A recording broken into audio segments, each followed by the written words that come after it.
Hey, how's it going, everybody? It is Jazzy of Video Store Sasquatch here, and we are doing a straight from the theater review here. I went and saw The Bride, directed by Maggie Gyllenhaal, starring Jesse Buckley, Christian Bale, and Annette Bening. In 1930 Chicago, Frankenstein as Dr. Euphronius to help create a companion, and they give life to a murdered woman as the bride, a sparking romance, police interest, and radical social change. Honestly, this is one of those movies I was very skeptical about going to in the beginning because I was like, I really don't know what this movie is. It kind of looks like a Bonnie and Clyde movie with like Frankenstein and like horror motifs and stuff like this. And I'm honestly glad I really did. I ended up really enjoying this movie. There's gonna be a split of viewership of this movie, but I think this is what's gonna happen is the people who enjoy this movie. There are gonna be people that like enjoy it. There are gonna be people that like enjoy horror, the macabre. I'm here seeing the show from Discovery called Obscuria or something like that. I used to watch it back in the day, where this guy would like had macabre stuff in his shop in New York, and people would come in there and they would buy from that. Those are the people that are really gonna enjoy this movie to start with, and then what's gonna happen is they're gonna start to tell people about it, and the more that they tell people about it, the more it's gonna catch on. And I think that the acting in it is done very well. Jesse Buckley as Ida, Mary Shelley, and the Bride is really an unstoppable force. Honestly, she's so good at being unhinged that she's like you're like believe that she really might be unhinged in real life, which I think does it well. I think during Halloween time this year, we will see this look kind of come back around, and that will be the Halloween look for the female choice for most people, or for people who have seen this movie, will be like an ink block mouth and wild, crazy hair that she kind of rocks throughout this movie, and the red dress. I'm sure it'll be an easy outfit for most of the people that go out and would want to do this anyways. So you're definitely gonna see that kind of happen. I'm sure. I think this movie it's gonna catch on, and people that go see it and like I said, they're gonna talk about it, and they're gonna tell people, hey, look, it's kind of weird, but you gotta kind of give it a chance. And when you do kind of, I think you need that whole setup there because this movie is a whole lot of weird. But that's kind of what draws you into this whole thing.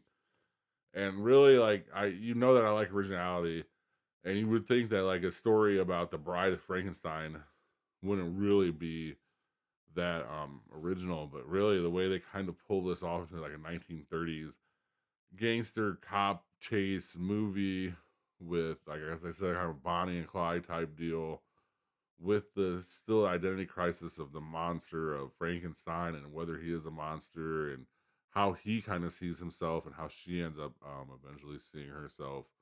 I think it's really good. It kind of really does kind of bring all this into the conflict. Thinking that Bennings as Dr. Euphorius was a really good choice. I think she did a very good job as that doctor. Everyone on Penelope Cruz who's in this was very good. That would mean this is a crazy story. It's kind of really on point with everything that's going on. We're trying to make sense, like when you like kind of just kind of look back into how like Hollywood kind of reflects it, even though we're set in 1930s. It's still like the same thing, or the beginning of the same thing. That's kind of like with the Me Too movement and stuff like this. They kind of work their way into it, but it's not like kind of in your face, which kind of does it's justice. It's kind of subtle. I think that kind of helps it as well, because it makes the story kind of believable because you kind of believe the background of Ida, and you kind of see that in the very beginning too, as well, when we first meet Ida, and kind of probably why they kind of decide to do that because I'm sure that like in a way that I think that Mary Shelley's gonna be connected because if you watch the story, there's a whole other narration with her involved with it. Mary Shelley wrote the original Frankenstein, so I think they did a very good job. Um, this is Maggie Gyllenhaal's second direction for a movie. First one was a Netflix movie, and I think she starred Jesse Buckley too, so she obviously sees something in Jesse Buckley that she likes. I will have to probably go and check that out after seeing this because I'm interested to see her kind of work now. Her being Maggie Gyllenhaal as a director because I think she has a pretty good eye, and she has pretty good storytelling. Um, Good way to storytell, especially with this. Jake Gyllenhaal was in this. Her brother. Trying to think who. I mean, those are the really big names. And they do kind of do a Phantom session to kind of deal with Frankenstein and um, Really Reed or Rexy Reed, whoever Jake Gyllenhaal's character plays as an actor. So they kind of induce Hollywood into it, and the Hollywood of 1930s, like where it was like very glamorous, very showy, very gaudy, and they introduce they bring into the subculture back then too of the drinking and the prohibition and the women flappers and stuff like it. I'm telling you, this movie was done very well. It would be called the Crazy Flapper Look.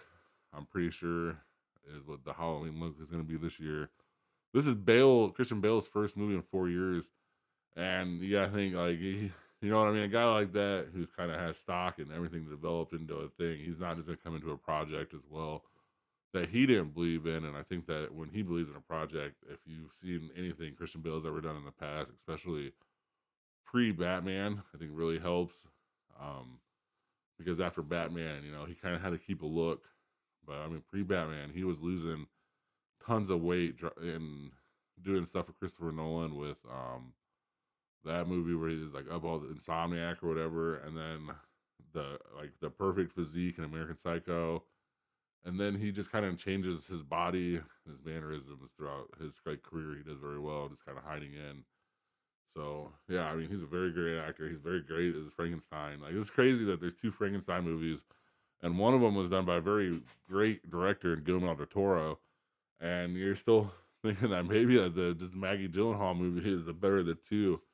I mean, I don't know. I mean, one's a straight up adaptation. This is kind of more like a crazy story, but it is very well done and it does hold up on its own. So I will give it a B for sure, a solid B. It could really be higher, but I think that a B for like everything that we're going through this year is going to be a good starting point. I mean, honestly, at the end of the year, we could be talking about this with one of the movies of the year or one of the performances of the year with Jesse Buckley. So that's something else to think about too when you're watching this movie. It's gonna find attraction. If it doesn't hit week one, it'll hit week 2 or 3. If it doesn't do that, by the time Halloween comes around and all the people have kind of seen the streaming services, it's gonna be a bigger like fuss. So I wouldn't necessarily panic if the first week numbers aren't that well. And that is The Bride, directed by Maggie Gyllenhaal. We're getting so close. We add a couple more followers, so we're probably gonna be doing a live show within the next couple of weeks, so you can always look forward to that. We'll probably pop up one, test everything, and like do like a theater or a trailer release or something, and just kind of see how everything works. And then from there on, I'll kind of let you know when we could possibly be doing it and how we possibly be doing it in the future.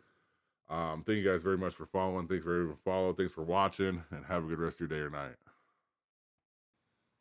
Thank you for watching. Please like and subscribe. Comment your top movie picks for Throwback Thursday in the comment section. And see you next time in the cave.